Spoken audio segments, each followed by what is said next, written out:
Proverbs 1 verse 7. Yes, please. The fear of the Lord. The fear of the Lord is the beginning of knowledge. You see? So you see in Psalms and Proverbs and Job, the fear of the Lord is the beginning of what? Wisdom. But then Proverbs now tells us that that same fear of the Lord is the beginning of knowledge. So if the purpose of education is the cultivation of truth, and truth has to do with wisdom, understanding, and knowledge, then the entire field of education, must be rooted in a God view. Must be rooted in God. We must see that entire field as a realm of God, where we are cultivating and teaching people to have an experience of God and to know God. That is, he says, ignoramus cannot be followers of God. You cannot be a follower of the God of the Bible and be a fool or an ignoramus. No, God is a God of knowledge.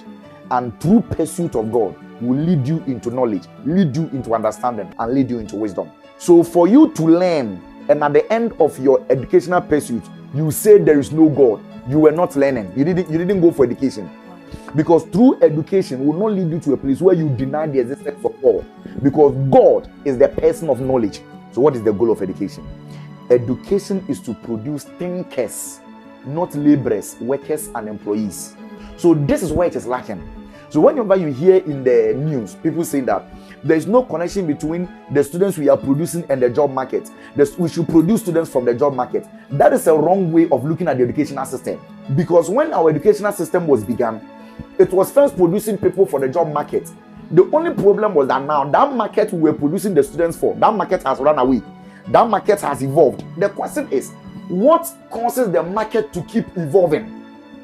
That is the real question. It is thinkers that is pushing the boundaries of our market. And those thinkers are a few category of human beings. But educational system is supposed to take that few thing that some few people have discovered and make it to apply to the general populace.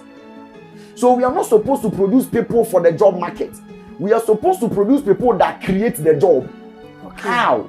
By raising a generation of thinkers. If we produce thinkers for the nation, the thinkers will create the job. The thinkers will create the machines.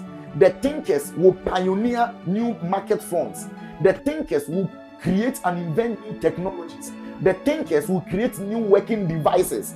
The thinkers will create the economy. The thinkers will make us rich and take us out of poverty. As soon as our educational system, is not founded on truth, which is the wisdom of God, and divorces it from it, automatically, now what our educational system now will do is now founded on the religion of humanism.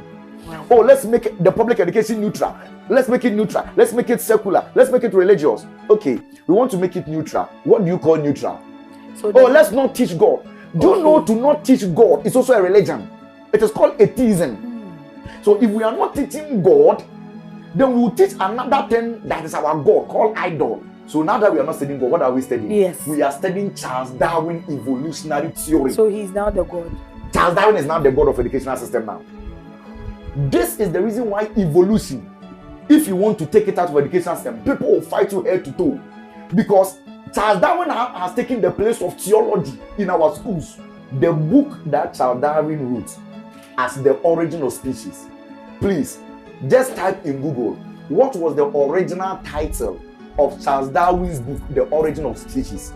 You will be sure what you will see. And that's what we are teaching today. How is it that a book that was written to discriminate against races and specifically blacks, we blacks are now teaching it in our school, saying it is science?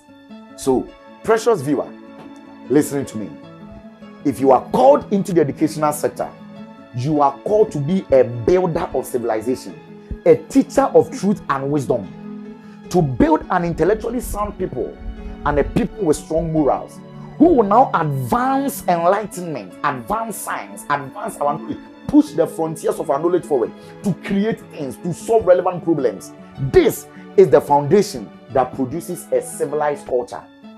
This is God's vision for the educational sector.